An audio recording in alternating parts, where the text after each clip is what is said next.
बँकेचा नफा हा 9 कोटी आहे. तर तुमच्या सगळ्यांच्या समोर मी पुन्हा एकदा अहवाल देतो. अहवालात जर तुम्ही पाहिला तर आमचा ग्रॉस नफा जो आहे आपल्या बँकेचा हा जवळपास 33 कोटी रुपये आहे आणि नेट नफा तो त्या ठिकाणी 17 कोटी रुपये आहे. हा 9 कोटी रुपयाचा कुठून आकडा यांनी आणला तो मला समजत नाही, पण तो ऑडिटरांनी या ठिकाणी मान्य केलेला आहे आणि ऑडिटरांनी बरोबर असतं देखील रिझर्व्ह बँकेला या ठिकाणी आम्ही आधी सबमिट करतो आणि मग त्यांच्या डायरेक्शननुसारच मग पुढे हा जाहीर केला जातो. म्हणजे सुरुवातीलाच या ठिकाणी त्यांनी दिशाभूल केलेली आहे. आणि दुसरे त्या ठिकाणी परत गोष्ट सांगितलेली आहे की तुमच्या नफ्यामध्ये जे आहे ही या ठिकाणी जर वाढ पाहिजे तर ती तशी झालेली नाही. तर या ठिकाणी तुम्ही नफ्याची वाढ जी आहे तर ती गेल्या वर्षीच्या तुलनेने पहा, गेल्या 3 वर्षाच्या तुलनेने पहा. बँकेची प्रगती हे महत्वाचं आहे. बँकेची लास्ट इयर पेक्षा जी यावर्षीची ग्रोथ आमची जी आहे ती जवळपास 16-17% ग्रोथ आहे आणि 16-17% ग्रोथ असताना त्यांना ती कशी मान्य नाही, कारण ते आकडे त्या ठिकाणी मागच्या 5 वर्षाचे दिलेले असतात देखील. मग त्यांना ते योग्य समजलं नाही का काय त्यांना बोलायचं ते समजलं नाही. परंतु बँकिंग जे आहे शरद सहकारी बँक आज सहकारी बँकांना राज्यांमध्ये किंवा देशामध्ये एका बाजूला स्पर्धा आहे खाजगी बँकांची, राष्ट्रीयकृत बँकांची आणि त्यांच्या बरोबर म्हणजे ते आज जे लोन पाहत आहे तर त्यांचे लोनचे इंटरेस्ट हे एवढे कॉम्पिटिशन मध्ये आहे की अगदी ते फोन मोबाईल बँकिंग आणि अगदी तुम्ही KYC डॉक्युमेंट मोबाईलवर पूर्ण करा, तुम्हाला त्वरेने 7% 9% असं त्या ठिकाणी कर्ज दिलं जातं. आणि दुसऱ्या बाजूला या ठिकाणी सहकारातल्या अनेक पतसंस्था या ठिकाणी ग्रामीण भागात एक जाळं खूप करून असतात. ते तळागाळातील माणसांना कर्ज उभारून देत असतात. त्यांच्या असणारे डिपॉझिटचे रेट म्हणजे एका बाजूला हायेस्ट डिपॉझिट, त्याला पण डिपॉझिटवाल्यांना पण एक चांगला तोही आकर्षित व्हायला पाहिजे ना, तर त्याला चांगलं इंटरेस्ट असलं पाहिजे. आणि बँकेचा कर्जदार आहे हा क्रीम कर्जदार जो इकडे तिकडे नॅशनलाइज बँक किंवा प्रायव्हेट बँकेत जात असताना तो आपल्या बँकेवर कसा आकर्षित राहण्यासाठी बँकेच्या नफ्यापेक्षा बँकेच्या या ग्राहकाला आकर्षित या ठिकाणी करण्यासाठी आणि बँकेला एक योग्य नफा मिळण्यासाठी आम्ही तो केलेला आहे. शेवट फक्त नफा मिळवणं हा उद्दिष्ट नाही, तर बँकेला चांगला ग्राहक आणि आपल्या लोकांना चांगल्या पद्धतीने व्याजाचं या ठिकाणी बेनिफिट भेटलं पाहिजे. म्हणून याचं चांगलं असं नियोजन या ठिकाणी आम्ही एक नाही गेले 3, 4, 5 वर्ष असं एका दिवसात उभं होत नसतं. आणि हे होत असताना आम्ही हा कमीत कमी लक्ष त्याच्यावर चांगल्या बँकिंगसाठी या ठिकाणी केलेलं आहे. आणि म्हणून मला मोठा अभिमानाने सांगावं वाटतं की देशातील सहकारी जेवढ्या 1560 काही बँका आहेत आणि 1560 बँकांमध्ये आपली बँक ही यावर्षी देशात 37 क्रमांकावर आहे, पहिल्या 50 मध्ये. हे मोठ्या अभिमानाने मला सांगावं लागतं. मागील वर्षी ते पहिल्या 50 मध्ये 40 नंबरवर होती, 41 नंबरवर होती, ती आता 37 नंबरवर आली. हा जो डेटा डिक्लेअर होतो हा कुठल्या RBI या संस्थेकडनं डेटा डिक्लेअर होतो.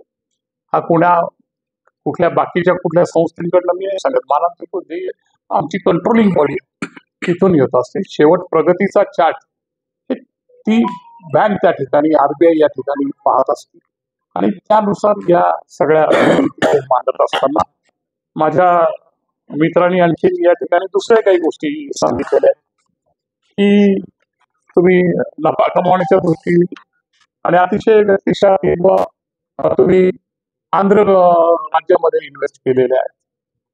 तर त्यांनी या अहवालात म्हणजे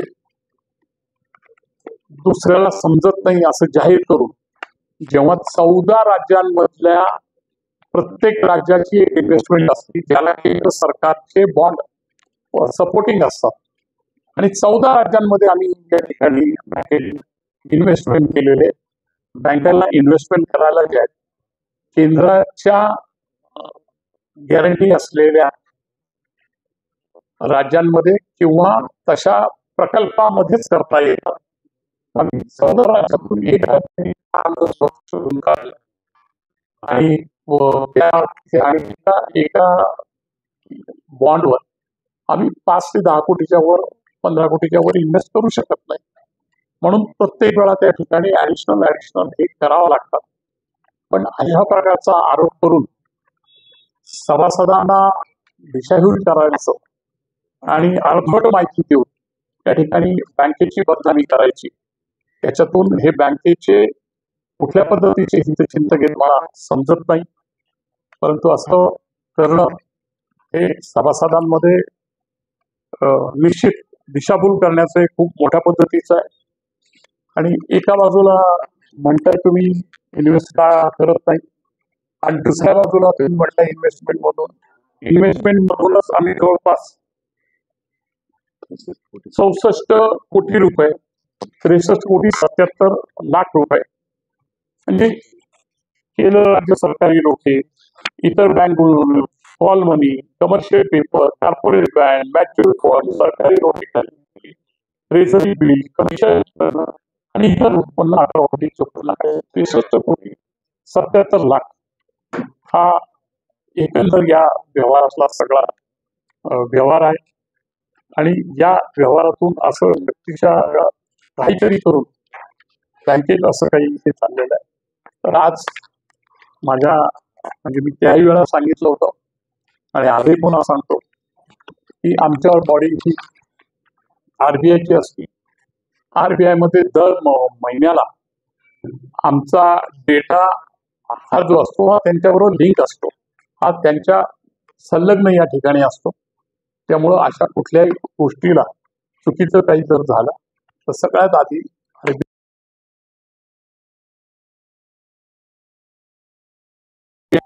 अशा प्रकारचं चुकीचं हे देणं. दुसरे काही महत्वाच्या गोष्टी त्यांनी त्या सांगितल्या. आम्ही विनाकारण कर्ज किंवा विनाकारण कर्ज, तर बँक कुठलीही विनाकारण जे आहे ते आमच्या वेगवेगळ्या सीमा ज्या आहेत 3 लाख रुपयापर्यंत 5 लाख रुपयापर्यंत हा ब्रँच मॅनेजरला पावर दिलेला आहे. एखादा व्यावसायिक, एखादा छोटा मोठा व्यावसायिक किंवा नोकरदार माणूस हा त्या ठिकाणी तेवढेच सक्षम 2 गॅरंटर जर घेऊन आला तर ते गॅरंटेड लोन असतं, ते फक्त मॉर्गेज लोन नसतं. त्यामुळे त्यांना काय म्हणायचे मला समजलं नाही. तर बिना तारण दिले, तारण हे 2 गॅरंटर आहेत, त्याची असणारी संबंधित कंपनी असेल, हे सगळे त्याच्या ट्राय पार्टी अग्रीमेंट आणि अशा पद्धतीचं त्या ठिकाणी असं असताना मी त्यावेळा पण देखील वार्षिक सर्वसाधारण सभेत सुद्धा म्हटलं होतं की बँकेचा 1 लाख रुपयाचा देखील या ठिकाणी फसवणूक होऊ शकणार नाही. कोणी करत असेल तर चेअरमन या नात्याने मी त्याला प्रत्यक्ष जबाबदार असणारे मी अनेक वारंवार सांगितलेलं आहे की बँकेचा असा कुठलाही व्यवहार चुकीच्या पद्धतीचा नाहीये. आणि या माध्यमातून त्यांनी 500 का सांगितले मला माहित नाही, जवळपास 1800 ते 2200 लोक या ठिकाणी वेगवेगळ्या माध्यमातून आपण लोकांना या ठिकाणी दिलेले आहे. त्यातमध्ये खास करून अण्णासाहेब पाटील आर्थिक विकास महामंडळ या योजनेमधून 496 कर्जदारांना 66 कोटी 15 लाख रुपये या ठिकाणी आम्ही हे कर्ज दिलेलं आहे. आणि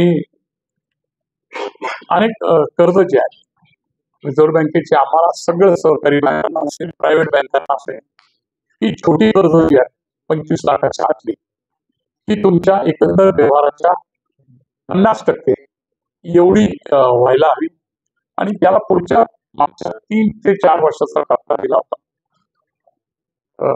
त्या ठिकाणी उल्लेख केला गेला आहे की 6 कोटीवरनं 37 कोटी झालेले आहे.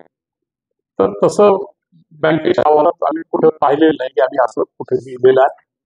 पण त्यांच्या भाषेत हे काय केलेलं आहे तर एकंदर तो त्या वर्षात जो व्यवहार झालेला आहे म्हणजे दरवर्षी वाढ होती, त्याच्यातून प्रत्यक्षात 6 कोटी 16 लाख रुपये ही इतकीच वाढ झालेली आहे.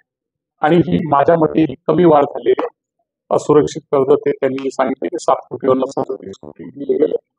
पण ठीक आहे, ते मी सांगतोय तुम्हाला अगदी बँकेच्या स्टॅट्युटरी ऑडिटर एमडी या ठिकाणी बसले असताना 6 कोटीची वाढ झालेली आहे. पण एकंदर त्या सगळ्या कर्जामध्ये सुद्धा एकंदर कर्जाच्या तुलनेने अगदी 0.4 देखील ते थकीत नाही. 0.4%.